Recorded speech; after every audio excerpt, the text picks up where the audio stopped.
Suddenly, a hand clamped down on her shoulder. Startled, she quickly turned and found herself face to face with a member of the crew, one Mr. Josham E. Gibbs.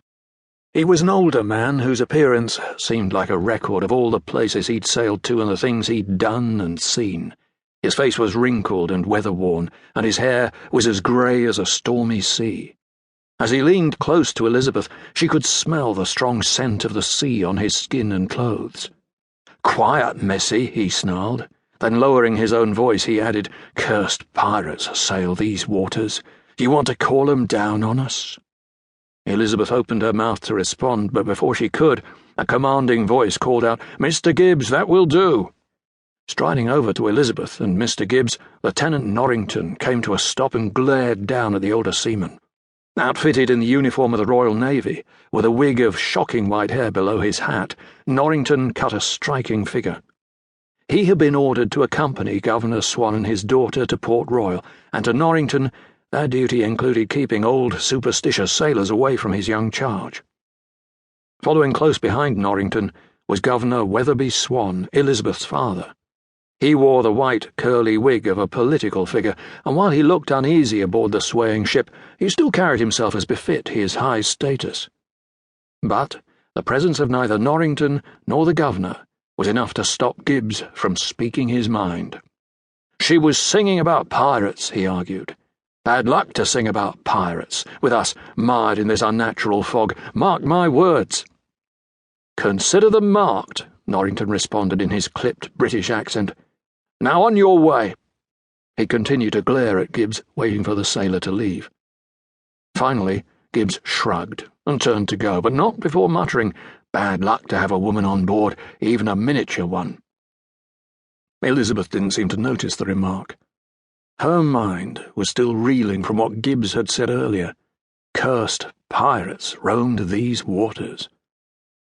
"I think it will be rather exciting to meet a pirate," she said dreamily. "Think again, Miss Swan," Norrington replied pointedly. "Vile and dissolute creatures, the lot of them." From his spot behind the lieutenant, Governor Swan sighed. How was Elizabeth to be a proper member of Port Royal society if she remained obsessed with pirates and legends of the sea? "Elizabeth," he said, "wouldn't it be wonderful if we comport ourselves as befits our class and station?" "Yes, father," she replied dutifully. But as she turned back to gaze over the bow's rail and out to sea, she added, "But I still think it would be exciting to meet a pirate."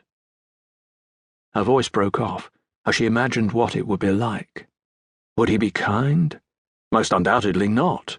In all likelihood, he would be mysterious and threatening, and— Suddenly Elizabeth was distracted by a movement through the fog. Something appeared to be floating out on the water.